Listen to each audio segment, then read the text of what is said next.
Happy 736th day of quarantine, everybody. Kelsey here. I was chatting with a friend the other day who was talking about how she wanted to learn to stain tables, and many of you probably don't know, but I also like to redo furniture and do a lot of crafting in my spare time outside of real estate, and so I figured since I'm working on this very special project here that I would show you guys how to refinish these tables. So let's go ahead and grab the supplies that we need and we will get started. Here's the supplies you're going to need in order to stain your wood surface. You're going to need a foam brush and a synthetic paint brush used for different applications, a stir stick, paint can opener, a white washcloth, a microfiber. The microfiber can be any color, it doesn't matter. You'll also need some 220 grit sandpaper that we're going to use to sand down between applications. And then most importantly, you're going to want to choose your wood finish and a polyacrylic. I like to use Minwax. They work the best for me. Your color, you can apply multiple coats to get darker. So I always start with a dark walnut. Kona is also a very popular color right now in terms of like farmhouse finished furniture.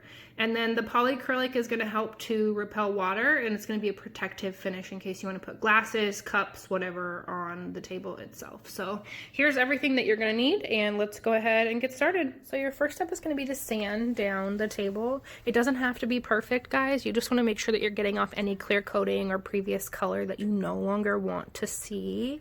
And then what you're going to do is you're going to take a damp microfiber and you're going to wipe down any of the wood surface that you're going to stain. We want to make sure that the surface is clean and dry before we start staining. So I'll go ahead and get started on that, and then we'll come back as soon as it's dry. Okay, so first you're going to want to stir your stain. You definitely don't want to shake it or it will get bubbles. So please, please, please only ever stir wood stain. And then you're going to take your foam brush and you're going to lightly dip it into the can. Make sure that you're getting off any excess. You don't want to drip. Some people like to wear gloves. I like to live on the edge, so I do it with my bare hands. But we're going to start with the edges of the table first, just making sure that you're going with the grain of the wood. So we'll go ahead and get that piece done, and then I will move you on to the top of the table. Okay, so now that we've got the edges done, we are working on the top of the table, making sure that we get enough stain to penetrate the wood, but not too much that it's just sitting on the surface. We're gonna let it soak in for anywhere between about 5 to 15 minutes, depending on how dark you want it to be. And then we'll wipe off any excess because we definitely don't want it to dry on the surface. And then if you would prefer a darker stain, from there we can do a second coat. So I'm going to go ahead and paint this first coat on, again with my foam brush, and then we will come back in about 15 minutes to take a look and see what it looks like. It's been 15 minutes. It's time to wipe the excess stain off. As you can see, the little bubbles where the stain hasn't quite soaked in, that is normal. That's what we're going to be wiping off. So I've already done a couple of strokes. As you can see here, the table's going to get lighter, which is again normal. We can decide once we've wiped off all this extra stain if we want to do a second coat or not. So we're going to wipe with the grain. Again, some people like to wear gloves. I personally don't. It's totally up to you, whatever your preference is.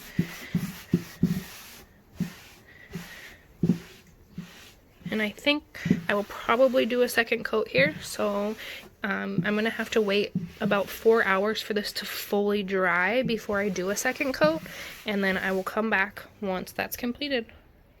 I just wanted to really quickly show you guys the difference between 1 and 2 coats. You can see this one's a lot lighter, still has more of like an oak finish, and this one's a lot more modern and dark. Okay, so our second coat of stain is dry. I went ahead and let it sit overnight just to make sure that it was dry to the touch and that there's no sticky spots. And so what we're going to want to do first is take our microfiber towel and just wipe down the surface just to make sure there's no dust or anything that you don't want to seal into the surface. And then we're going to go ahead and add our polyacrylic.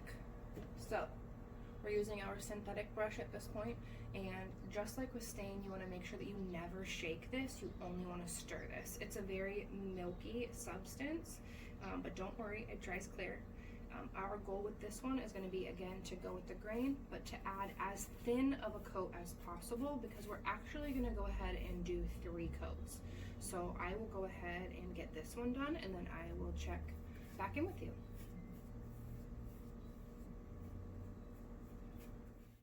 Alright guys, so our first coat of polyacrylic is dry, so we're going to take our 220 grit sandpaper and we're going to sand with the grain just to make sure that the second coat is smooth and it has something to adhere to. So let's get started on that, and then we'll go ahead and paint our second coat of polyacrylic. Again, 2 hours between coats, so we're doing a total of 3 coats.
That's a wrap, guys. We've stained our tables. They are all good to go. We'll go ahead and get them painted and finished up. But if you have any questions on how to stain or this project, feel free to let me know, and we'll see you next time.